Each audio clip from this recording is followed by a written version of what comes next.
হাদিসে কুদসির ভিতরে এসেছে, লম্বা হাদিসটা, আমি শুধু তার একটা লাইন বলবো। আল্লাহ তাআলা বলছেন, ইয়া ইবাদি, হে আমার বান্দারা, সারা পৃথিবীর সমস্ত মানুষ আর জিন যা আসছিল আর যা আসবে, সমস্ত জিন আর ইনসান যদি পৃথিবীর কোনো একটি জায়গায় একত্রিত হয় আর সেখানে দাঁড়িয়ে যদি প্রত্যেকেই যার যার চাহিদা আমার কাছে চাইতে থাকে, আমার চাহিদা আর মাদানী সাহেবের চাহিদা, মৌলানা আব্দুল মালিক সাহেবের চাহিদা, এই চৌধুরী জনাব ফরিদ আহমদ সাহেবের চাহিদা, এই সকলের চাহিদা কি একরকম? তাও কতক্ষণ। আমি যদি লেবু খাইতে চাই, আপনি হাত করা খাইতে চাইবেন। আমি বোয়াল মাছ খাবো না, আপনি গোজাল মাছ চাইবেন। এক একজনের চাহিদা একরকম, এক এক রকম। আল্লাহ কি বলছেন? পৃথিবীর সমস্ত জিন, সমস্ত মানুষ সব যদি একটা মাঠে একত্রিত হয়ে যার যার চাহিদা সব যদি চাইতে থাকে আর প্রত্যেকের চাহিদা অনুযায়ী যদি আমি চাহিদা পূরণ করে দেই, তাহলে আমার ভাণ্ড থেকে অতটুকুন কমবে না যতটুকুন একটা সুই সমুদ্রের ভিতরে ডুবাই দিয়া সুইটা জাগালে পরে সমুদ্রের পানি যতটা কমবে না, আমার ভাণ্ড থেকে তাও কমবে না। সুবহানাল্লাহ, সুবহানাল্লাহ, সুবহানাল্লাহ। এই হচ্ছে আমার আল্লাহ, এই হচ্ছে আমার রব, এই হচ্ছে আমার মালিক। আল্লাহু আকবার। আমি এমন আল্লাহর গোলাম হতে পেরেছি, ধন্য আমার জীবন, ধন্য আমাদের জীবন। এমন আল্লাহর প্রতি ঈমান আনতে পেরেছি, ধন্য আমরা সবাই, আলহামদুলিল্লাহ। বাকি আল্লাহর কথা অনুযায়ী যেন জীবন চালাতে পারি, এ তৌফিক যেন তিনি আমাদেরকে দেন, বলি আমিন। গেল কয় নম্বর? 2 নম্বর। তৃতীয় নম্বর হচ্ছে আল হামিদুন, প্রশংসাকারী। প্রশংসাকারী, প্রশংসা হবে কার? কেবলমাত্র আল্লাহ। আমার আম গাছে খুব ভালো আম দিয়েছে, প্রশংসা কি গাছের না? প্রশংসা কার? যিনি এই গাছটিতে এত সুন্দর আম দিয়েছেন, সেই আল্লাহ। আমি অসুস্থ ছিলাম, ডাক্তারের চিকিৎসা হয়েছে, আমার রোগ ভালো হয়ে গেছে, প্রশংসা কার? আল্লাহ তাআলা। আমার ছেলের জন্য একটা ভালো পুত্রবধূ পেয়েছি, ঘটক বলে না, সিলেটে কি বলে? রায়বার, রায়বার, রায়বার, রায়বার, মানে বারবার রায় বদল, রায়বার অথবা রাহাবাদ, জি, ঘটকও বলে। তো ভালো একটা পুত্রবধূ পেয়েছি, প্রশংসা রায়বারের নয়, প্রশংসা কার? আল্লাহ তাআলা। অমুকের গলার আওয়াজ এত সুন্দর, প্রশংসা ওই কণ্ঠশিল্পীর নয়, প্রশংসা সেই আল্লাহর, যিনি তার গোলামের আওয়াজকে এত সুন্দর করেছেন। সমস্ত প্রশংসা কেবলমাত্র আল্লাহর, এটা আল্লাহ আমাদেরকে শিখাই দিয়েছেন। আল্লাহ তাআলা প্রশংসা করতে হবে। এই জন্য প্রত্যেক নামাজের প্রতি রাকাতের শুরুতেই আমাকে বলতে হয় আলহামদুলিল্লাহি রাব্বিল আলামিন। সবাই পড়েন আমার সাথে, আলহামদুলিল্লাহি রাব্বিল আলামিন। সমস্ত প্রশংসা, যাবতীয় প্রশংসা ওই আল্লাহর জন্য, যিনি তামাম জাহানের পালনেওয়ালা রব, তার জন্য। তার প্রশংসার কোনো শেষ নাই। আমরা যদি আল্লাহর প্রশংসা করি তাহলে আল্লাহর খুব লাভ আছে নাকি? সারা পৃথিবীর মানুষ যদি আল্লাহর প্রশংসা ছেড়ে দেয়, তাহলে তত্ত্বাবধায়ক সরকারের মতো ক্ষমতা ছেড়ে দেওয়া লাগবে নাকি? নাউজুবিল্লাহ। সমস্ত মানুষ যদি আল্লাহর প্রশংসা করে, তাহলে আল্লাহর ক্ষমতা আরো কয়েক বছর বাড়বে নাকি? না। পৃথিবীর কেউ প্রশংসা করুক আর কেউ না করুক, কিচ্ছু আসে যায় না আল্লাহ তাআলা। ইউসাব্বিহু লিল্লাহি মা ফিস সামাওয়াতি ওয়া মা ফিল আরদ। আরে বেটা, তুমি প্রশংসা করলেই বা কি, না করলেই বা কি, আকাশে যা আছে, জমিনে যা আছে, এর মাঝখানে যা আছে, সব আমার তাসবিহ করে, আমার জিকির করে। সুবহানাল্লাহ। সমুদ্র, নদী নালাগুলি যে উত্তাল তরঙ্গ হয়, ঢেউ হয়, নদীর কুলু কুলু নাদে, পাখির কলকাকলিতে, বাতাসের সনসন রবে যত আওয়াজ আমি শুনতে পাই, এই আওয়াজগুলি শুধুমাত্র আওয়াজ নয়, এ সমস্ত আওয়াজগুলির ভেতর থেকে আল্লাহর তাসবিহ হতেছে। ওয়ালাকিন লা তাফকাহুনা তাসবিহাহুম, ওদের তাসবিহ তোমরা বোঝো না, ওরা তো জিকির করছে আমার, তুমি তো শোনো কুহু কুহু, আসলে বলে আল্লাহু আল্লাহু, তুমি বোঝো না। ওই যে একটা পাখিতে গায় বউ কথা কও, সিলেটে আছে পাখিটা, আছে বউ কথা কও। আমি চিন্তা করছি ছোটবেলা থেকে শুনে আসতেছি বউ কথা কও, ওর বউ কি এতই অভিমান করছে যে জিন্দিগিতেও স্বামীর সাথে কথা কবে না, গালি কয় বউ কথা কও। আপনি আর আমি শুনি বউ কথা কও, আসলে আপনি শব্দের সাথে আপনার মনের যেটাই মিলাবেন সেই রকমই মনে হবে। যে কোনো শব্দের সাথে আপনি যা মিলাইতে চাইবেন ওটা মিলবে, কিন্তু সে সেটা বলছে না, আল্লাহর জিকির করছে, আল্লাহর তাসবিহ করছে, সব কিছু আল্লাহর প্রশংসা করছে। তো আল হামিদুন, প্রশংসাকারী, আমাকে প্রশংসা তো আল্লাহরই করতে হবে, সুবহানাল্লাহ। আমি যে কথা বলছি এ প্রশংসা করব কার? কে আমার মুখে ভাষা তুলে দিয়েছেন?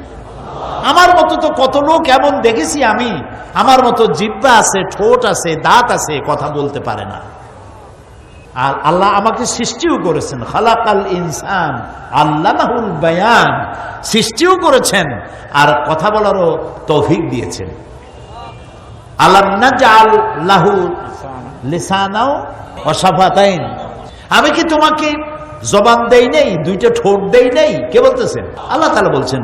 আচ্ছা চিন্তা করেন তো, দুইটা ঠোঁট আল্লাহ দিলেন, ঠোঁট ছাড়া একটা মানুষের চিন্তা করেন তো দুইটা ঠোঁট নাই, খালি আছে দাঁত, মনে হবে যেন বেসকি দিয়ে রয়েছে।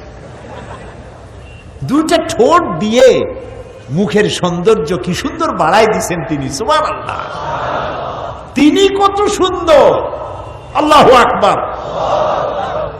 সাইমুম শিল্পী গোষ্ঠীর কি সুন্দর গান, আল্লাহ সাইমুম শিল্পী গোষ্ঠীর প্রতি রহম করুন। এ গান সর্বত্র ছড়িয়ে গেছে, মিউজিক ছাড়া গান যে কত সুন্দর হতে পারে। এই দিশারি গাইলো, আপনারা মারহাবা মারহাবা বললেন, ওর মধ্যে কোনো মিউজিক ছিল? কি সুন্দর গান। তোমার সৃষ্টি যদি হয় এত সুন্দর, না জানি তাহলে তুমি কত সুন্দর। আল্লাহু আকবার, আল্লাহু আকবার। দুটি ঠোঁট দিয়েছেন, আমরা ঠোঁট নাড়ি আর জিহ্বা নাড়ি, আর ভেতর থেকে ভাষা এই জিহ্বা আর ঠোঁটের নাড়াচাড়ার মধ্য দিয়ে মনের ভাব প্রকাশিত হয়, সুবহানাল্লাহ। দুটি কান দিয়েছেন, এ কান দিয়ে শুনতে পাই, সেই কানগুলি আবার গাধার মতো লম্বা করে দেন না। মানুষের কান যতটুকুন করলে সৌন্দর্য বাড়ে ততটুকুন দিয়েছেন। এই কান যদি লম্বা হইতো, হায় রে আল্লাহ, পুলিশে টাইনিয়া লম্বা আরো করে দিত। ছোট ছোট কান দিছে আল্লাহ, সোনার কানটা হইতেছে, সুবহানাল্লাহ। কোন কি সুন্দর কান, দুইটা চোখ কি সুন্দর।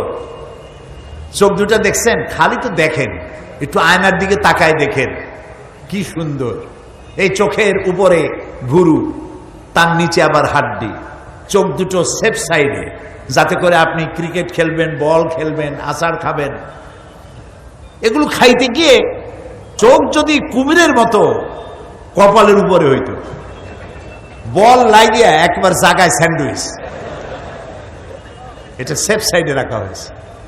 আবার এর মধ্যে পানি রাখা হয়েছে, চোখের মধ্যে আবার পানি আছে, কান্নার পানি নয়, এমনি পানি আছে।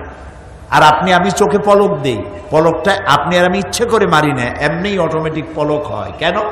বাতাসের ভিতরে রয়েছে পলিউশন, এর অনেক জার্ম বাতাসের ভিতরে, অসংখ্য জার্ম। এই জার্মগুলি আপনার চোখের ক্ষতি করতে পারে, দৃষ্টিশক্তি নষ্ট করে দিতে পারে।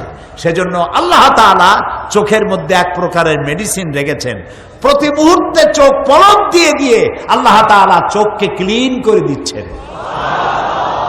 আল হামিদুন, সেই আল্লাহর প্রশংসা করতে হবে যিনি চোখ দুটোকে এত সুন্দর করে দিয়েছেন, সুবহানাল্লাহ। জবান দিলেন কথা বলার জন্য, নাক দিলেন ঘ্রাণ নেওয়ার জন্য, আবার নাকটা মুখের এত কাছাকাছি দেওয়া হয়েছে যাতে করে মুখে খাবার দিলে নাক সার্টিফাই করবে যে এটা খাস না, এটা 3 দিনের বাসি পচা ইলিশ। এই নাকটা যদি এখানে না হইয়া বডির আর কোনো জায়গায় হতো, দূরতম কোনো জায়গায়, তাহলে খাবারের লোকমা বানাইয়া পিঠে অথবা কোমরের কাছে নাক হইলে অদ্দূর নিয়ে জিজ্ঞেস করা লাগবে এটা খাওয়া যাবে কিনা। তুই আল্লাহর প্রশংসা করবেন না, কার প্রশংসা করবেন? সুবহানাল্লাহ বলবেন না? নাক দিয়ে, চোখ দিয়ে, কান দিয়ে, হাত দিয়ে, পাও দিয়ে কত সুন্দর করে দিয়েছেন। সুবহানাল্লাহ, সুবহানাল্লাহ, সুবহানাল্লাহ। হাতের মধ্যে আবার 5টা আঙ্গুল, এ 5টা আঙ্গুল সমান সমান না, এই 5টা আঙ্গুল দিয়ে আপনাকে খেতে হয়। এই 5টা আঙ্গুল যখন আপনি খাবেন তখন কিন্তু 5টা আপনার সাহায্য করবে। ছোট লোক বড় লোক সব এক হয়ে যাবে, ঐক্যবদ্ধ হয়ে আপনাকে খাওয়াবে। আবার এই বৃদ্ধ আঙ্গুলিটা, এটা যদি না থাকতো, এটার অনেক ফাংশন আছে। এটা আমাদের দেশে যদি দেখানো হয় থাপ্পড় দেবে গালের উপর, আর এটা লন্ডনে যদি না দেখান আপনাকে ইডিয়েট বলবে। আপনাকে ওভারটেক করার সুযোগ দিয়েছে, আপনি বলবেন তোমার এইটা, তার মানে সে মনে করলো আমাকে থ্যাংক ইউ দিয়েছে। এটার অনেক ফাংশন। আপনি খাবার তৈরি করবেন খাতে, আর এইটা দিয়ে ঠেলে মুখের মধ্যে দিবেন। সুবহানাল্লাহ, দেখছেন কাণ্ড? আপনি যত চিন্তা করবেন, গবেষণা করবেন, আল্লাহ তাআলা এই জন্য বলছেন লা আয়াতিন লিউলিল আলবাব। যারা উলুল আলবাব, যাদের মাথায় গিলু টিলু আছে ওরা চিন্তা করে, আর যাদের গিলু নাই জম্মের খাওয়া খায়, চিন্তা টিন্তা করে না, খালি খায়। কই ওলা মজা হইছে, এখানে মজা যে হইছে, মজা যিনি করে দিছেন তার প্রশংসা হতে হবে। 2টি পায়ের দিকে তাকান, পায়ের নিচের চামড়া উপরের চামড়া একরকম না। পায়ের উপরের চামড়াটা যদি পায়ের তলায় দেওয়া হতো, প্রত্যেক দিন জুতার মতো হাফসুল করা লাগতো। অথচ পায়ের তলার চামড়াটা পুরু, উপরেরটা নরম। হাতের উপরেরটা নরম আর তালুরটা শক্ত। তালুর চামড়া যদি পুরু না হতো, মেয়ে লোকেরা রান্না করতে পারতো না, চুলার কাছে যাইতে পারতো না, কাজ করতে পারতো না, পুরুষেরাও কাজ করতে পারতো না। 2 দিন 1 দিন হাতুড়ি মারলেই হাতের চামড়া গোশত উঠে সর্বনাশ হয়ে যেত। তাহলে আমার আল্লাহ কত পরিকল্পনাকারী, কত সুন্দর তিনি, কত মহাপরিকল্পনাকারী। সুবহানাল্লাহ। কত বড় গাধা হইলে নাস্তিক হইতে পারে আমার মাথায় ঢোকে না। কত বড় গাধা, কপাল পোড়া। নাস্তিকদের মতো কপাল পোড়া আল্লাহর আকাশের নিচে জমিনের উপরে নাই। ইন্না শাররাদ দাওয়াবি ইনদাল্লাহি, আল্লাহর কাছে সৃষ্টি জগতের মধ্যে নিকৃষ্ট সৃষ্টি হচ্ছে ওরা। সুম্মুম বুকমুল্লাযী লা ইয়াকুলুন, যারা বোবা, বধির এবং কিছুই চিন্তা করে না, গবেষণা করে না। আপনি যত গবেষণা করবেন, চিন্তা করবেন, আপনার জন্য আল্লাহ তাআলা দরজা খুলে দিবেন চিন্তা গবেষণার। বেশি করে সেজদা দিতে ইচ্ছে করবে আল্লাহ তাআলাকে। সুবহানাল্লাহ। আল হামিদুন, আল্লাহর প্রশংসা করো। প্রশংসা যত করবেন তত কল্যাণ হবে। আল্লাহ তাআলা বলছেন লাইন শাকারতুম লাযীদান্নাকুম ওয়া লাইন কাফারতুম ইন্না আযাবি লাশাদীদ। লাইন শাকারতুম লাযীদান্নাকুম, তুমি যদি আমার শুকর আদায় করো আমি তোমার অবশ্যই তোমাকে বাড়িয়ে দেব, নিয়ামত বাড়ায় দেব। শুকর আদায় করলে আল্লাহ বাড়ায় দেবেন। কি বাড়ায় দেবেন? এটা একটা অর্থ, এর 2টি অর্থ আছে। একটা অর্থ হচ্ছে নিয়ামত বাড়ায় দেব, আর একটা অর্থ হচ্ছে শুকর আদায় করার তৌফিক আরো বাড়ায় দেব। সুবহানাল্লাহ। লাইন শাকারতুম লাযীদান্নাকুম ওয়া লাইন কাফারতুম, আর যদি অকৃতজ্ঞ হও, শুকর যদি আদায় না করো, ইন্না আযাবি লাশাদীদ, তাহলে মনে রেখো নিশ্চয়ই আমার কঠিন শাস্তি তোমাদের জন্য অপেক্ষা করছে। শুকর আদায় করো, নিয়ামত বাড়ায় দেব। তাহলে হলো কি? তওবা করা, ইবাদত করা, প্রশংসা করা। কয়টা বলা হলো? 3টা। এরপরে আল্লাহ তাআলা বলছেন আস-সাইহুন। এই সাইহুনের অর্থ কোন কোন তাফসীরকারক বলেছেন সায়মুন, রোজা পালনকারী, কিন্তু অধিকাংশ মুফাসসির তারা বলেছেন ভ্রমণকারী। সাওমের কথা তো আল্লাহ সাওম হিসেবে কোরআনের মধ্যে বহু জায়গায় সাওম সিয়াম ব্যবহার করেছেন। সাইহুন শব্দের অর্থ করেছেন বহুল ক্ষেত্রে বড় বড় মুফাসসিরিনে কেরাম বলেছেন ভ্রমণকারী, পরিভ্রমণকারী। কি জন্য ভ্রমণ? দ্বীনের দাওয়াত নিয়ে ভ্রমণ, আল্লাহর দ্বীনের এই দাওয়াত নিয়ে ছড়িয়ে পড়া, বিশ্বময় দ্বীনের দাওয়াত নিয়ে ছড়িয়ে পড়া। এটা হলো মুমিনের চতুর্থ বৈশিষ্ট্য। কয় নম্বর বৈশিষ্ট্য বলুন? 4 নম্বরের বৈশিষ্ট্য হলো দ্বীনের দাওয়াত নিয়ে ছড়িয়ে পড়া। যেহেতু আমরা হচ্ছে উম্মতে দাওয়াত, আমরা কি বলেন? উম্মতে দাওয়াত। মুহাম্মদ সাল্লাল্লাহু আলাইহি সাল্লামের পরে আর কোন নবী আসবে?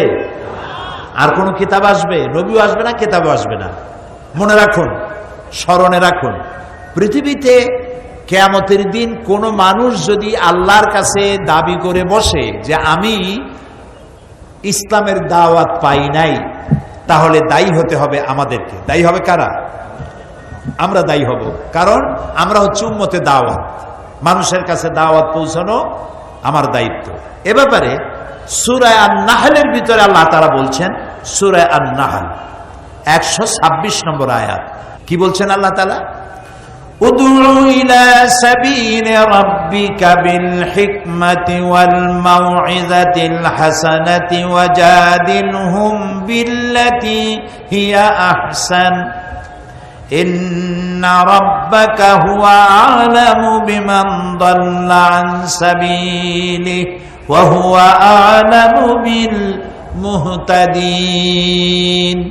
মানুষদেরকে উদউ ইলা সাবিলি রাব্বিক, তোমার রবের দিকে মানুষদেরকে দাওয়াত দাও, ডাকো। ইলা সাবিলি রাব্বিক, তোমার রবের রাস্তায়, রবের দিকে মানুষকে ডাকো। কিভাবে ডাকো? ওয়াজ নসিহতের মাধ্যমে, বইপত্র লেখার মাধ্যমে। এই কথাটাকে আল্লাহ তাআলা ওপেন রেখেছেন। সকল পদ্ধতির মধ্য দিয়ে মানুষকে দ্বীনের দিকে ডাকো। পৃথিবীতে যত নবী আল্লাহ পাঠিয়েছেন, সমস্ত নবী পাঠাবার উদ্দেশ্যই ছিল ইকামতে দ্বীন। উদ্দেশ্য কি ছিল? আর ইকামতে দ্বীনের জন্য দ্বিতীয় যে কাজটা তারা করেছেন সেটা হলো দাওয়াতে দ্বীন। দাওয়াতে দ্বীনের মাধ্যমে ইকামতে দ্বীনকে তারা প্রতিষ্ঠা করেছেন। সকল নবীরাই এই কাজ করেছেন। মুহাম্মাদুর রাসূলুল্লাহ বলেন সাল্লাল্লাহু আলাইহি ওয়াসাল্লাম, তার ১.৫ লক্ষ সাহাবী ছিল। ১,২০,০০০ বা ২৫,০০০-এর মতো সাহাবী থাকাকালীন সময় তিনি ইন্তেকাল করেছেন, দুনিয়া থেকে বিদায় গ্রহণ করেছেন। এখন এই ১.৫ লক্ষ সাহাবীদের ২০,০০০ সাহাবীদের কবর জাজিরাতুল আরব, আরব উপদ্বীপে ২০,০০০ সাহাবীর কবর আছে কিনা সন্দেহ। ১ লাখের উপরে সাহাবীদের কবর ছড়িয়ে আছে পৃথিবীর বিভিন্ন অংশে। শুনতেছেন? আচ্ছা, আমার প্রশ্ন, এই সাহাবীরা কি জানতেন না যে মসজিদুল হারামে মক্কা শরীফে ১ রাকাত নামাজ পড়লে ১ লক্ষ রাকাতের সওয়াব হয়? এটা কি জানতেন না তারা? একবার আল্লাহ বললে ১ লক্ষ বার আল্লাহ বলার সমান হয়। ও সিলেটবাসীরা, তোমাদেরকে আল্লাহ যাদেরকে পয়সা দিয়েছেন হলিডে করতে, সিঙ্গাপুর, ব্যাংকক, হংকং, থাইল্যান্ড, এই সব জায়গায় হলিডে করতে যাও, কোন দরকার আছে যাওয়া? পয়সা যদি বেশি থাকে তাহলে রমজান মাসে মক্কা শরীফে যাও, মদিনা মুনাওয়ারায় যাও। একটা রোজা রাখবা, ১ লক্ষ রোজা রাখার সওয়াব। একটা সেজদা দিবে, ১ লক্ষটা সেজদা দেওয়ার সমান। কাবা শরীফে প্রতি মুহূর্তে ১২০টা রহমত নাজিল হয় বৃষ্টির মতো প্রতি মুহূর্তে। কতটা? ১২০টা। যারা তাওয়াফ করে তারা পায় ৬০টা, যারা নামাজে থাকে তারা পায় ৪০টা। আর যারা তাকায় থাকে তারা পায় 20টা। শুধু তাকায় থাকে। পৃথিবীতে কোথাও নামাজের মধ্যে সেজদা ছাড়া এদিক ওদিক তাকানো যায় না। একমাত্র জায়গা কাবা শরীফ, মসজিদে হারাম, যেখানে নামাজ পড়ার সময় কাবার দিকে তাকানো যায়। সুবহানাল্লাহ। যাদের পয়সা কড়ি আছে রমজানে যাবেন, তেলাওয়াতে কি মজা। সুবহানাল্লাহ। শেখ আব্দুর রহমান আস-সুদাইস, শেখ সৌদ আশ-শুরাইম, আব্দুল্লাহ আল জাহনি তেলাওয়াত যখন করতে থাকে মনে হয় কোরআন নাজিল হইতেছে। পৃথিবীতে কোথাও নামাজের মধ্যে কান্দাকাটি হয় না। ব্যক্তিগতভাবে কেউ কানলে সেটা ভিন্ন কথা, কিন্তু মসজিদে হারাম আল মক্কি, মসজিদুল হারাম আন নববিয়া শরীফ, মদিনা আল মুনাওয়ারা, নামাজের মধ্যে কি কান্দাকাটি হয় যাদের কপাল ভালো যায় দেখেছেন। চোখের পানি রক্ষা করা কঠিন, মানুষ কান্নার রোগ পড়ে যায়। 30 মিনিট 40 মিনিট মোনাজাত লম্বা হয় নামাজের মধ্যে। আর মোনাজাতের মধ্যে গিয়ে শেষে গিয়ে বলতে থাকে আল্লাহুম্মা লা তারুদ্দানা খাইবিন, আল্লাহুম্মা লা তারুদ্দানা খাইবিন। আল্লাহ তাআলা একেবারে কিছু না দিয়া খালি হাতে আমাদের ফেরত দিও না। কাবা সামনে রেখে মোনাজাত হচ্ছে। সাহাবায়ে কেরাম কি এটা জানতেন না যে কাবা শরীফে নামাজ পড়লে, মসজিদে নববীতে নামাজ পড়লে এত সওয়াব হয়? জানতেন না তারা? তারপরেও তারা যে বাইরে চলে গেলেন, কবর হলো রাশিয়ায়, কবর হলো চায়নায়, কবর হলো ইন্দোনেশিয়ায়, বিভিন্ন দেশে কবর হলো তাদের কি জন্য? নবীর নির্দেশে, আল্লাহর নির্দেশে আমার দাওয়াত নিয়ে ছড়িয়ে পড়ো বিশ্বময়, সারা দুনিয়ায় ছড়িয়ে পড়ো। কারণ এই দাওয়াত ছাড়া মানুষ সঠিক পথে আসতে পারবে না। সঠিক পথে আনার জন্য দাওয়াতে দিন, দিনের দাওয়াত নিয়ে ছড়িয়ে পড়ো। দাওয়াতটা কিভাবে দেবে সেটা আল্লাহ তাআলা বলছেন বিল হিকমা, হিকমতের সাথে দাওয়াত দিবে, কৌশলের সাথে দাওয়াত দিবে। হিকমা কি? হিকমার যতগুলি তাফসীর আমি দেখেছি তার মধ্যে আমি যে সিদ্ধান্তে পৌঁছেছি তাফসীরগুলি দেখে, সেটা হচ্ছে এই যে হিকমা বলতে অনেক কিছু বুঝায়, কিন্তু মূল যে কথাটা সেটা হলো হিকমা হলো নবী করিম সাল্লাল্লাহু আলাইহি ওয়াসাল্লামের আখলাকে হামিদা, তার উন্নত চরিত্র, তার উদারতা, তার ভালোবাসা, তার দাওয়াতের পদ্ধতি, এটাই হিকমার অন্তর্ভুক্ত। আর একটা হিকমত হতে পারে যে দাওয়াত আপনি যাকে দিচ্ছেন তার আকল অনুযায়ী দাওয়াতটা পেশ করবেন। আপনি যে যা বোঝে না আন্দাজে তা বুঝাইতে যাইয়েন না, তাহলে বেকার হবে, সে বুঝবেই না। তবে সব থেকে বড় কথা হলো মানুষকে দিনের দাওয়াত দিতে হবে হিকমতের সাথে। আর হিকমতটা রাসূল যেভাবে অনুসরণ করেছেন সেটা কি? আল্লাহ রাব্বুল আলামিন বলেন ফাবিমা রাহমাতিম মিনাল্লাহি লিনতা লাহুম ওয়ালাউ কুনতা ফাদ্দান গানিদাল কলবি লানফাদ্দু মিন হাওলিক। হে রাসূল, আপনার প্রতি আল্লাহর করুণা হচ্ছে এই যে আল্লাহ তাআলা আপনার মনটাকে, হৃদয়টাকে, কলিজাটাকে নরম করে দিয়েছেন। তাই যারাই আপনার কাছে আসে একেবারে লেগে যায়। সুবহানাল্লাহ। আর যদি আপনার দিলটা কঠিন হতো তাহলে মানুষ আপনার কাছ থেকে সরে যেত। দাওয়াত দিবেন আপনি মানুষকে উত্তম ভাষায় ধমক দিয়ে নয়, তর্জন গর্জন করে নয়। আল্লাহ তাআলা মূসা আলাইহিস সালামকে বলছেন ইযহাব ইলা ফিরআউনা ইন্নাহু তাগা, ফিরআউনের কাছে যাও আর দিনের দাওয়াত দাও। ওয়াকুলা লাহু কাওলান লাইয়িনা, এর নরম ভাষায় কথা কইও। প্রেসিডেন্ট তো নরম ভাষায় কথা কইও।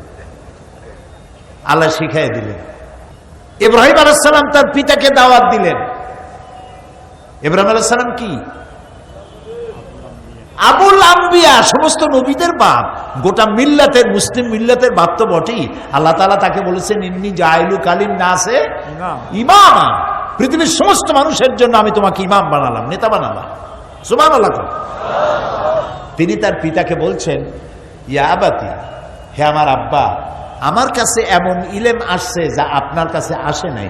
ফাত্তাবিউনি আহাদিকা সিরাতান সাবিয়্যা, আমি আপনাকে সহজ রাস্তা বলে দেব, আমার কাছে এমন ইলম আছে। ইউসুফ আলাইহিস সালাম জেলখানায় ছিলেন। কোথায় ছিলেন? দুইজনে স্বপ্ন দেখলো। তারা ইউসুফ আলাইহিস সালামকে ভালো লোক মনে করেছে। কোন নবীর কপালে লেখা ছিল না যে উনি নবী। আর কোন ফেরেশতা কোন নবীকে এসে বলেন নাই আমি আল্লাহর জিবরাইল, এই হলো তোমাদের নবী, দিয়ে গেলাম, এর ইত্তেবা করো। এরকম হয়েছে নাকি? হয় নাই। তাহলে নবী চিনবে কি করে? নবীর আখলাক দিয়ে, চরিত্র দিয়ে। জেলখানার কয়েদিরা ইউসুফ আলাইহিস সালামকে চিনে ফেলেছেন, উনি আমাদের মতো সাধারণ মানুষ নন, নিশ্চয়ই তার মধ্যে অসাধারণ কোনো গুণাবলী আছে। যে স্বপ্ন আমরা দেখছি এর তাবির উনিই করতে পারবেন। এখন তাবির যখন জানতে আসলো, ইউসুফ আলাইহিস সালাম বুঝলেন যে এই লোক দুইটা তো আমার কাছে ঠেকা। এখন এই ঠেকাকে সামনে রেখে দাওয়াত দেওয়া দরকার। তিনি বললেন, হ্যাঁ তোমরা যে স্বপ্ন দেখেছো এই তাবির আমি তোমাদের বলবো, তার আগে আমি তোমাদেরকে জানাতে চাই যে এই তাবির আমি শিখলাম কোত্থেকে, জানলাম কোত্থেকে। তিনি তখন তার রবের ব্যাখ্যা দিলেন আর বললেন, আরবাবুন মুতাফাররিকুনা খায়রুন আমিল্লাহিল ওয়াহিদিল কাহ্হার, অসংখ্য রবের দাসত্ব কবুল করা ভালো না এক পরাক্রমশালী আল্লাহ রাব্বুল আলামিনের দাসত্ব কবুল করা ভালো? কোনটা? তো আল্লাহ তাআলার দ্বীনের দাওয়াতগুলি নবীরা এইভাবে পেশ করেছেন, মানুষের কাছে ধমক দিয়ে নয়, তর্জন দিয়ে নয়, গর্জন দিয়ে নয়, ভালোবাসা দিয়ে, উত্তম ব্যবহার দিয়ে দাওয়াত পেশ করেছেন। আজ আমার যুবক ছেলেরা আমার কথা শোনে না, আমি পিতা, আমার সন্তান আমার কথা শোনে না। এই অবস্থা সকলের কিনা বলুন? আমাকে দিয়ে একটা দৃষ্টান্ত দিলাম, এমন হতভাগ্য আমি হই নেই যে আমার ছেলেরা আমার কথা শোনে না। আমি একটা দৃষ্টান্ত দিলাম সকলকে। অনেক পিতা এখানে আছেন, সন্তানে কথা শোনেন, আছে না? বউতে কথা শোনে না, মেয়েতে কথা শোনে না, আছে না এমন? এই যে কথা শোনে না, তার পেছনেও আপনার অবহেলা এবং অবজ্ঞা আছে। আপনার অবহেলা এবং অবজ্ঞা কাজ করে আপনার অজান্তে, আপনি জানেন না। আপনি এও খবর রাখেন না আপনার ছেলে কোথায় যায়, আপনি এও খবর রাখেন না আপনার মেয়ে কোচিং করার নাম করে কোথায় যায়, আপনি এটাও জানেন না কম্পিউটার ব্রাউজিং করার জন্য সাইবার ক্যাফেতে গিয়ে আপনার সন্তান কি দেখে। সংস্কৃতির নাম শুনে ছেলেরা দৌড়ায়। সংস্কৃতি সংস্কৃতি সংস্কৃতি মানে কি? সংস্কৃতি মানে হল ঢোল, ঢোল, তবলা, হারমোনিয়াম, গিটার, ফিটার, সারেগামা, পাতানিশা, বাবা নানু, মামু গালু। সংস্কৃতিও বোঝে নাই কারে কয় সংস্কৃতি। হায়রে কপাল পোড়া মুসলমান। সংস্কৃতি কি? সংস্কৃতি এটা আরবিতে বলা হয় সাকাফা, বাংলায় বলা হয় সংস্কৃতি, ইংরেজিতে বলা হয় কালচার। কালচারটা এখন আর কালচার নাই, এটা এখন ক্যান্সার হয়ে গেছে। সংস্কৃতি মানে হচ্ছে ওপেন কনসার্ট। সংস্কৃতির মানে হচ্ছে এখন তারা এই সংস্কৃতি কোথায় নিয়ে যেতে চাচ্ছে, তারা ঘোষণা করেছে বাংলাদেশের প্রত্যেকটি বিল্ডিং এর ছাদ হবে আমাদের ওপেন কনসার্টের কি স্টেজ। ছাদে উঠে লাভ হবে এখন, আপনার মাথায় উঠে। কোথায় উঠছে চিন্তা করেন। সংস্কৃতি ঢোল ডগর নয়, বাজনা নয়। সংস্কৃতি কি? সংস্কৃতি হচ্ছে একটি জাতির আচার আচরণের বহিঃপ্রকাশ। সংস্কৃতি জীবনের বিশাল অঙ্গন। সংস্কৃতি বাদ দিয়ে কোনো জাতি বাঁচতে পারে না। আমার সংস্কৃতি কি? হিন্দুরা তারা সকালবেলায় তারা বলে যে আমি অতি প্রত্যুষে গাত্রোত্থান, ঘুমের নিদ্রা থেকে গাত্রোত্থান করে তারপরে প্রাতরাশ সেরে পানি দিয়ে প্রাক্ষলন করে প্রাতরাশ সেরে কর্মস্থলে গমন করিলাম। এটা ওর সংস্কৃতি। আর আমার সংস্কৃতি সবে সাদেকের পরে উজু করে ফজরের নামাজ পড়ে নাস্তা করে আল্লাহ হাফেজ বলে কর্মস্থলে গিয়ে কাজে যোগ দিলাম। এটা আমার সংস্কৃতি। একজন হিন্দু মারা গেলে পরে তার অন্ত্যেষ্টিক্রিয়া হয়, তাকে দাহ করা হয়, পুড়িয়ে ভস্য করা হয়, এটা তার সংস্কৃতি। আর আমার কেউ মারা গেলে গোসল দিয়া, কাপন পরাইয়া, আতর দিয়া, গোলাপ দিয়ে কবর খুঁড়ে যত্ন করে কবরের মধ্যে রাখা হয়, এটা আমার সংস্কৃতি। একটা হিন্দু মেয়ে বিয়ে দেওয়ার সময় তার কপালে সিঁদুর লাগিয়ে ব্রাহ্মণরা মন্ত্র পড়ে 7 পাকে বেঁধে দেয়, এটা তার সংস্কৃতি। আর আমার সংস্কৃতি বরের মাথায় পাগড়ি পরাইয়া, মেয়েটাকে সুন্দর করে সাজায়া বোরখা দিয়া ঢেকে, তারপরে একজন মৌলানা সাহেবকে দিয়ে আক্ত করাইয়া সুন্নত অনুযায়ী, আল্লাহ নির্দেশ অনুযায়ী বিবাহ করিয়ে দেওয়া হয়। ওটা আমার সংস্কৃতি। এই সংস্কৃতি হলো মানুষের জীবনের বহির্প্রকাশ, আচার আচরণের বহির্প্রকাশ। সেখানে আমরা ভুল করেছি। আমার সংস্কৃতি হচ্ছে কোন জিনিসকে উদ্বোধন করব আল্লাহর নাম নিয়ে, এটা আমার সংস্কৃতি। অন্যদের সংস্কৃতি হচ্ছে কোন জিনিসকে উদ্বোধন করার জন্য মঙ্গল প্রদীপ জ্বালানো, উল্কি আঁকা, রাখি বন্ধন বাঁধা, এগুলি ওর সংস্কৃতি। এই সংস্কৃতির সাথে আমার কোনো সম্পর্ক নাই। সুতরাং সাংস্কৃতিক দিক থেকে আপনার সন্তান, আপনার ছেলে, আপনার মেয়ে কোথায় চলে গেছে আপনি খোঁজও রাখেন না। তাহাজ্জুদ আপনি পড়েন ঠিকই, ফজরের নামাজও জামাতে গিয়ে পড়েন ঠিকই, আলেম ওলামাদেরকেও সম্মান করেন ঠিকই, কিন্তু আপনার ঘরে যে আগুন লেগেছে আপনি টের পান নাই। ইস ঘর কো আগ লাগি হে ইস ঘর কি চেরাগ সে, এ ঘরে আগুন লাগছে এই ঘরের চেরাগ দিয়ে, বাইরের থেকে আগুন আসে নাই। আপনি সাবধান হন নাই, এই জন্য আপনার ছেলে আপনার মেয়ে নষ্ট হয়ে গেছে, আপনি টের পান নাই। আপনার অজান্তেই সব শেষ হয়ে গেছে। আপনার মোবাইল টেলিফোন দিয়ে আপনার মেয়েটা শেষ হয়ে গেছে। অবিবাহিতা এই মেয়েটি, তার হাতে আপনি মোবাইল ধরিয়ে দিয়েছেন। মোবাইলের কোনো দোষ না, কিন্তু আপনাকে কন্ট্রোল করা দরকার ছিল কোন বয়স পর্যন্ত হলে পরে, কি পরিমাণ বিশ্বাসযোগ্যতা থাকলে পরে এটা দেওয়া যায়। এবং এই মোবাইল দিয়ে কিভাবে সর্বনাশ হচ্ছে। মোবাইল টেলিফোনে, সেদিন এক ইমাম বক্তৃতা করতেছিল মসজিদে, যে মোবাইল টেলিফোনে একটা যুবক ছেলে, সে বিবাহ করে নাই, তো তার সাথে একটা মেয়ে টেলিফোনে কথাবার্তা বলছে। সে টেলিফোনের ডাকও ভিন্ন কায়দার। ওই ইমাম সাহেব খুতবায় বললেন, সে ডাকটা ছিল হ্যালো। তো ওই হ্যালো শুনে ছেলেটা পাগল হয়ে গেছে।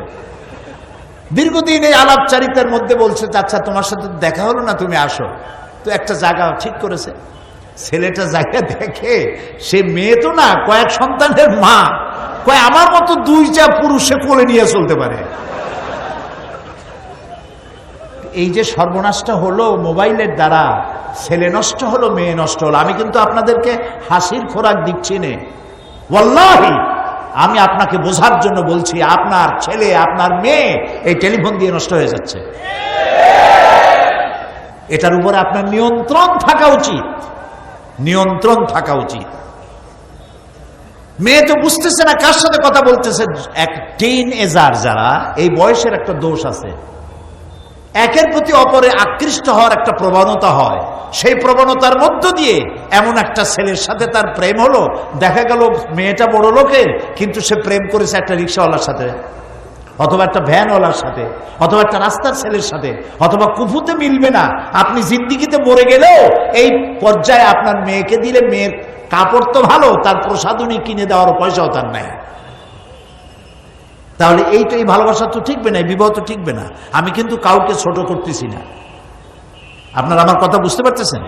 আমি কাউকে ছোট করতেছি না, আমি শুধু পরিবেশটা বোঝাতে চেষ্টা করছি যে সাংস্কৃতিক দিক থেকে ধ্বংস হয়ে যাচ্ছে আপনার সন্তান, আপনার মেয়ে, আপনার ভাই, আপনার চোখের সামনে নীরব ঘাতক, ভেতরে ভেতরে সব শেষ হয়ে যাচ্ছে, আপনি টের পাচ্ছেন না। এই জন্য আপনার দাওয়াতটা হওয়া উচিত আপনার ঘরের থেকে। আপনার সন্তানকে আপনি দাওয়াত দেন। কিভাবে দিবেন? হযরতে লোকমানের মতো দেন। হযরতে লোকমান তার সন্তানকে দাওয়াত দিচ্ছেন, ইয়া বুনাইয়া, ইয়া বুনাইয়া লা তুশরিক বিল্লাহ ইন্না শিরকা লাযুলমুন আযীম, ইয়া বুনাইয়া আকিমিস সালাত ওয়া'মুর বিল মারুফ ওয়ানহা আনিল মুনকার ওয়াসবির আলা মা আসাবাক ইন্না যালিকা মিন আজমিল উমুর। হযরতে লোকমান নবী না, রাসূল না, গোটা জাতিকে তিনি অ্যাড্রেস করেন নাই, তিনি অ্যাড্রেস করেছেন তার একটা সন্তানকে। এই অ্যাড্রেস, এই নসিহত আল্লাহর এত পছন্দ হলো, হযরতে লোকমানের নামে একটা সূরাই নাযিল করে দিলেন এবং তার নসিহতগুলিকে তিনি চিরন্তন করে দিলেন। সুবহানাল্লাহ। ইয়া বুনাইয়া, তিনি বলতেই পারতেন ইয়া ইবনি, এটা আরবি গ্রামার অনুযায়ী মোটেই ভুল হইতো না যদি তিনি বলতেন ইয়া এবনি, ও আমার বাচ্চা, ও আমার সন্তান, কিন্তু তা বলেন নাই।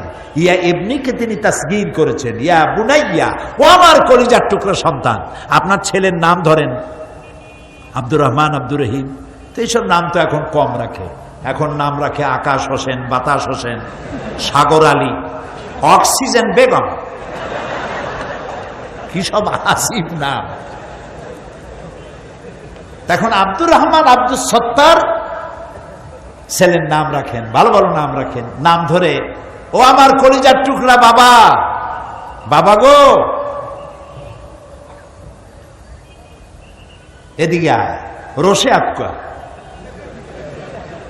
রোশে আক্কা বল, আদর করে ডাকলো। বাচ্চা কাছে আসলো, কপাল একটা চুমা দিল। বাবা তুই যে নামাজ পড়তে যাস না, আমার মনে বড় কষ্ট লাগে বাবা। আমি প্রত্যেকদিন জামাতে যাই, তুই যাস না, আমার সাথে চল, আজকে জামাতে যাবি। ওর গর্দানে একটা চুমা দিলেন, কপালে একটা চুমা দিলেন। ও কিন্তু আপনাকে আজকে আর প্রত্যাখ্যান করতে পারবে না, বলবে আব্বু আজকে যেতে পারছি না, কালকে অবশ্যই আব্বা আপনার সাথে, তোমার সাথে আমি যাবই মসজিদে। বাপের এক চুমায় কাজ হয়ে গেছে। এই রকমের মাহফিলে 14 দিন মাহফিলে এসে যে কাজ না হবে, আপনার এক চুমায় সে কাম হয়ে যাবে। উদু ইলা সাবিলা রাব্বিকা বিল হিকমা, এটাই হলো হিকমা। আপনার মেয়েকে বলেন, মা, ও মা, তোমার বয়স তো এখন 6-7 না, তোমার বয়স তো এখন 14-15 হয়ে গেছে। মা তুমি তো ওড়না ছাড়া চলতে পারো না, মা তুমি মা ওড়না পরে চলো, রাস্তা যখন যাবে নেকাব পরে চলো, আল্লাহর হুকুম। মা তুমি কি জানো, এই যে অ্যাসিড পড়ে মেয়েদের মুখে জীবনটা নষ্ট হয়ে যায়, সৌন্দর্য প্রদর্শনী করে রাস্তায় বেড়ায়। অক্সিজেন বেগমকে দেখছে বল্টু মিয়া, SMS করছে, প্রেম নিবেদন করেছে, ও প্রত্যাখ্যান করেছে। আরে জেদে ধরলো, প্রেম করবা না আমার সাথে, আমারে বিয়ে করবি না, কাউরে বিয়ে করতে দেব না। রাস্তায় পাইলো কোনো এক সিপা সুপায়, বাস মারিয়ে দিল এক বোতল চেহারার উপরে, গেল চেহারা জ্বলে পড়ে ভস্ম হয়ে গেল, চিরজীবনের জন্য বিয়ে টিয়া সব শেষ। হয় না এরকম? আপনি বুঝান মা, কোন বোরখা পরা মেয়ের মুখে অ্যাসিড পড়ে না, কারণ কেউ দেখেও না, আকর্ষণ সৃষ্টি হয় না। এই যত মার্কেট আছে, মার্কেটগুলিতে মেয়ে লোকেরা যখন যায়, যে মেয়েটা বোরখা পরে যায়, নেকাব পরে যায়, সেলসম্যানরা বলে খালাম্মা, সাসিয়াম্মা বসেন।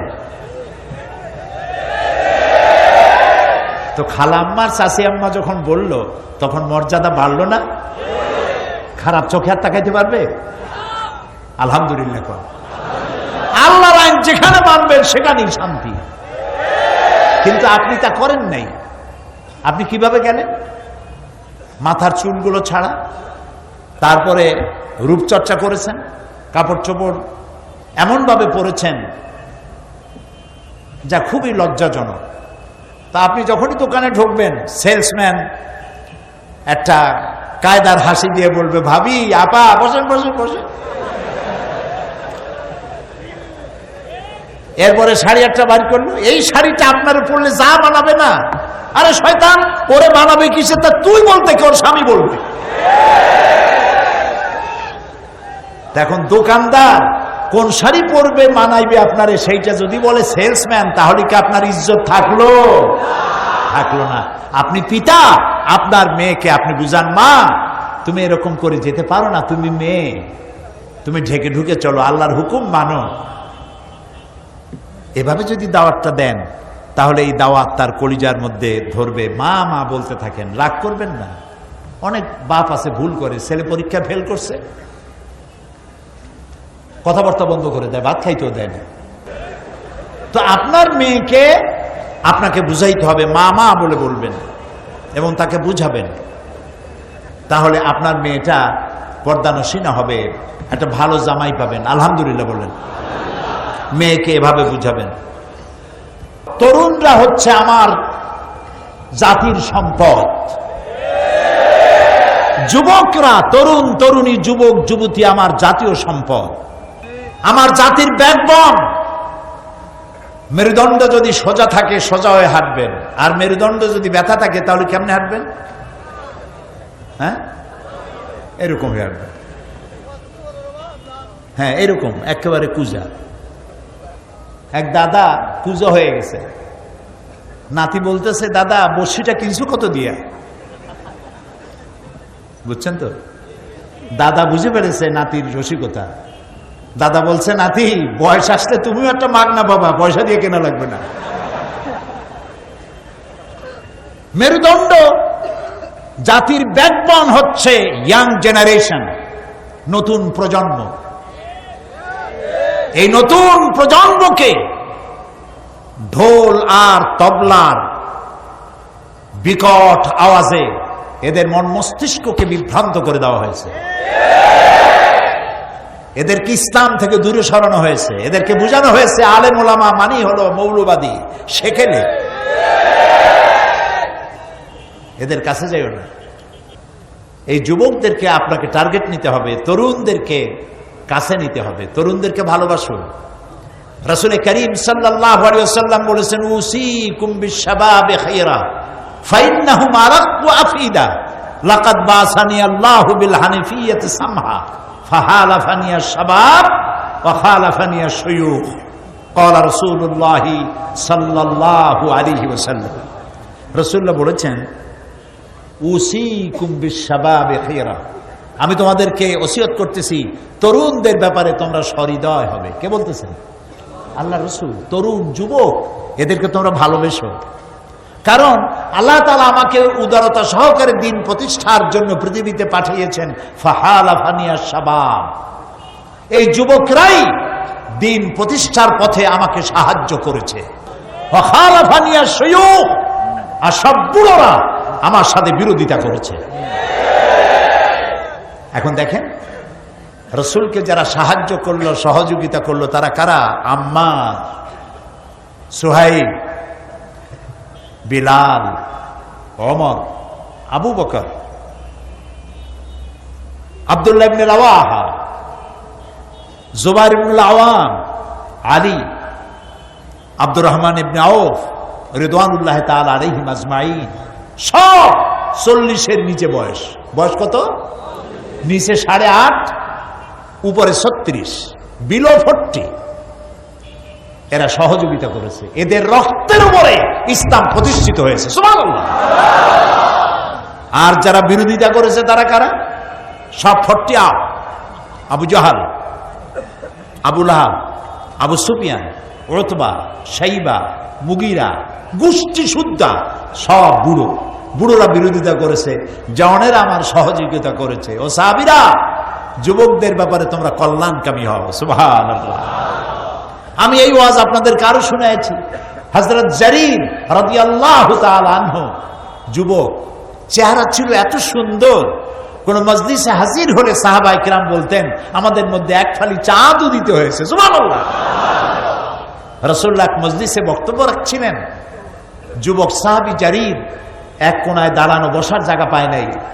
সকলের চোখ এড়াইছে, কিন্তু রাসূলের চোখ এড়ায় নাই। সুবহানাল্লাহ।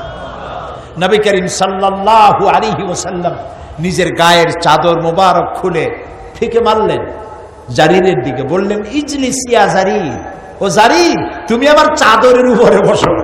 আল্লাহু আকবার।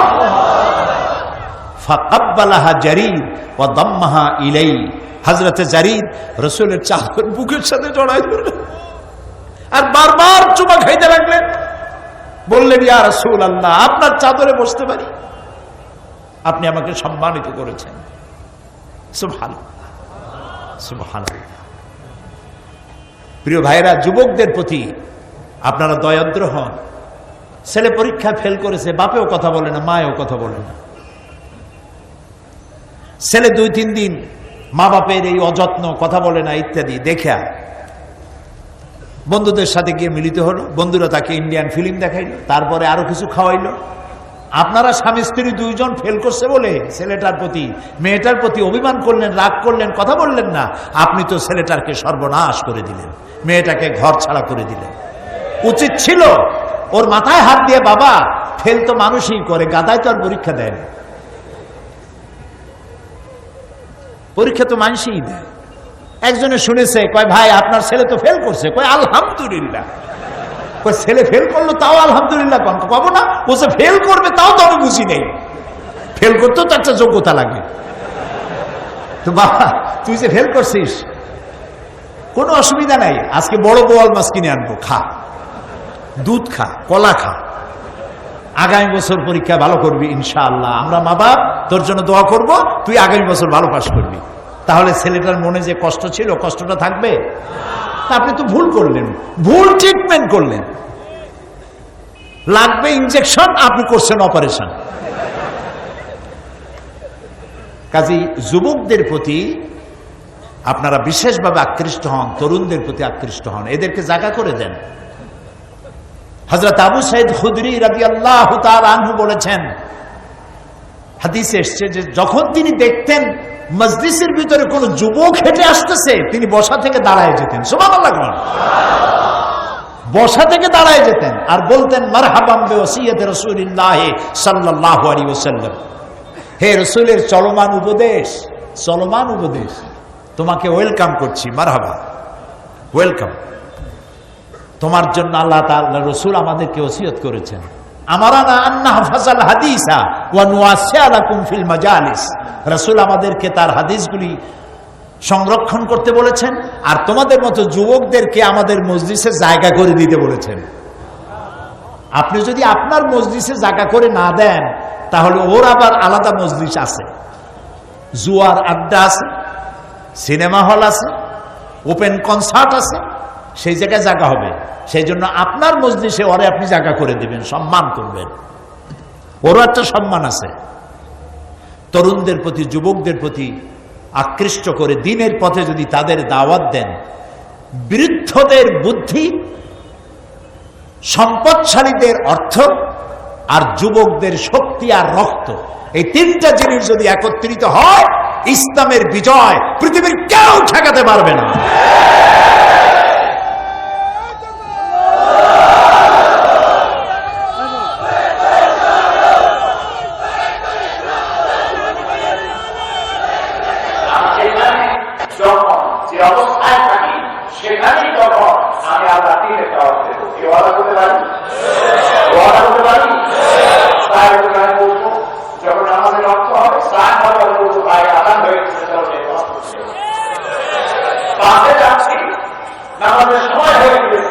আপনি একাই দাঁড়ান, বাসের ড্রাইভারকে বলুন চলতে চলতে যেখানে মসজিদ দেখবা বাবা, বাসটা একটু থামায় দাও, আমরা নামাজ পড়ে আবার বাসে উঠবো।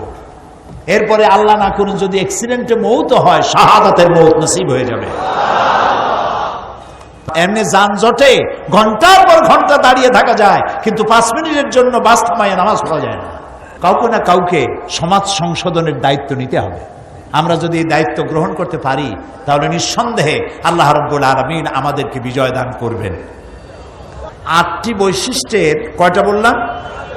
4টা। খুব জরুরি না ভাই কথাগুলো? আলহামদুলিল্লাহ। আরো জরুরি কথা সামনে আগামীকাল বলা হবে, যদি আল্লাহ তাআলা বলান, বলি আমিন। এখন মোনাজাত করব, মোনাজাতের জন্য দাঁড়ানো ভাইরা বসে, এবং আগামীকাল হবে আখেরি মোনাজাত। এই মোনাজাতে শামিল হওয়ার জন্য সবাই ছুটে আসবেন আগের ভাগেই। আল্লাহুম্মা আমিন। রব্বানা যালামনা আনফুসানা ওয়া ইন লাম তাগফির লানা ওয়া তারহামনা লানাকুনান্না মিনাল খাসিরিন। আয় আল্লাহ তাআলা, হাজার হাজার মুসলমান নরনারী সিলেটের এই ময়দানে তোমার দরবারে গুনার বোঝা নিয়ে হাত তুলেছি, মেহেরবানি করে আমাদের জিন্দেগির গুনাহ খাতা মাফ করে দাও। আয় আল্লাহ তাআলা, আমাদের মা বাপ যাদের দুনিয়া থেকে বিদায় হয়ে গেছে, কবরগুলিকে জান্নাতের টুকরায় পরিণত করে দাও রব্বুল আলামিন। তাম পৃথিবীতে মুসলমানেরা যত জায়গায় বিপদে আছে, মুসিবতে আছে, আল্লাহ সমস্ত বিপদগ্রস্ত মুসলমানদেরকে তুমি সাহায্য করো রব্বুল আলামিন। ফিলিস্তিনি মুসলমানদেরকে ইহুদিরা মেরে মেরে শেষ করে ফেললো, তাদের সাহায্য করার কেউ নাই, আজ কেউ কথা বলে না তাদের জন্য। আল্লাহ তাআলা ফিলিস্তিনিদেরকে তুমি সাহায্য করো, অভিশপ্ত ইহুদিদের উপরে গজব নাজিল করো আল্লাহ, তাদের উপরে লানত দাও, তাদের হাত থেকে দুনিয়ার মুসলমানদেরকে বাঁচাও আল্লাহ তাআলা। আমাদের প্রিয় জন্মভূমি বাংলাদেশের উপরে রহমত নাজিল করো। আল্লাহ তাআলা এই বাংলাদেশে যারা যেখানে যে মুসিবতে আছে, কষ্টে আছে, সমস্ত কষ্ট থেকে, মুসিবত থেকে, জুলম থেকে আল্লাহ তুমি রক্ষা করো, দয়া করো। আয় আল্লাহ তাআলা আঞ্জুমানে খেদমতে কোরআনকে কবুল করো। এই বিশাল মাহফিলের আয়োজন যারা করেছেন, অর্থকড়ি ব্যয় করেছেন, ঋণী হয়ে আছেন, সমস্ত শ্রোতা মণ্ডলীকে এই ঋণ পরিশোধ করার মতো পয়সা আল্লাহ তুমি দেওয়ার তৌফিক দান করো। আঞ্জুমানে খেদমতে কোরআন শুধু বছরে একটা তাফসির মাহফিলই করে না, সমাজ কল্যাণমূলক অনেক কাজ করে। আল্লাহ তুমি জানো, সিডরে যখন দক্ষিণ বাংলা আক্রান্ত হয়েছিল, মানুষ মারা গিয়েছিল হাজার হাজার, এই আঞ্জুমানে খেদমতে কোরআনের পক্ষ থেকে কম্বল নিয়ে, টাকা নিয়ে, পয়সা নিয়ে এরা চলে গিয়েছিল আমার পিরোজপুর পর্যন্ত। আল্লাহ তুমি জানো। আল্লাহ তাআলা তুমি দয়া করে এই আঞ্জুমানে খেদমতের কোরআনের খেদমতকে তুমি কবুল করে নাও। আল্লাহ তাআলা এই মাহফিলে অনেক যুবক এসেছে, তরুণ এসেছে। তুমি তাকায় দেখো, দাড়ি পাকা লোকদের চাইতে তরুণদের সংখ্যা অনেক বেশি। আল্লাহ তুমি আমাদের তরুণদেরকে আমাদের কোলে ফিরাইয়া দাও, রসুলের কোলে ফিরাইয়া দাও, ইসলামের কোলে ফিরাইয়া দাও। আল্লাহ তাআলা আমাদের তরুণ তরুণী, আমাদের যুবক যুবতী, আমাদের সম্পদ, আল্লাহ তাআলা এগুলি নষ্ট হয়ে যাচ্ছে বামপন্থীদের কারণে। আল্লাহ তুমি দয়া করে এদেরকে তোমার ডান দিকে নিয়ে আসো। আল্লাহ তাআলা কোরআনের দিকে নিয়ে আসো, কোরআন বোঝার প্রতি আকর্ষণ সৃষ্টি করে দাও। রব্বুল আলামিন এই সিলেটের ময়দানে বিগত 30-32 বছর কোরআনের তাফসিরের মাহফিল এই ময়দানে হয়েছে। তখন থেকে নিয়ে পর্যন্ত যারা বেঁচে ছিলেন আর যারা মারা গেছেন, এ মাহফিলে আসতেন, সাহায্য করতেন, আজ তারা বেঁচে নাই বহু লোক। আল্লাহ তুমি তাদের কবরগুলিকে কোরআনের নূর দিয়া ভরে দাও। হায় আল্লাহ তাআলা 30 পারা কোরআন শরীফ সহি করে তেলাওয়াতের তৌফিক দাও। আমার জাতিকে কোরআন বোঝার তৌফিক দাও, কোরআনের আন্দোলনে শামিল হওয়ার তৌফিক দান করে দাও। আল্লাহ তাআলা আমি জানি না কার মনে কি দুঃখ আছে, ব্যথা আছে, প্রত্যেকের দিলের ব্যথা দূর করে দিয়ে দিলকে ঠান্ডা করে দাও। ربنا تقبل منا إنك أنت السميع العليم وتب علينا إنك أنت التواب الرحيم سبحان ربك رب العزة عما يصفون وسلام على المرسلين والحمد لله رب العالمين واجعل آخر كلامنا عند الموت لا إله إلا الله محمد رسول الله। আসসালামু আলাইকুম ওয়া রাহমাতুল্লাহ।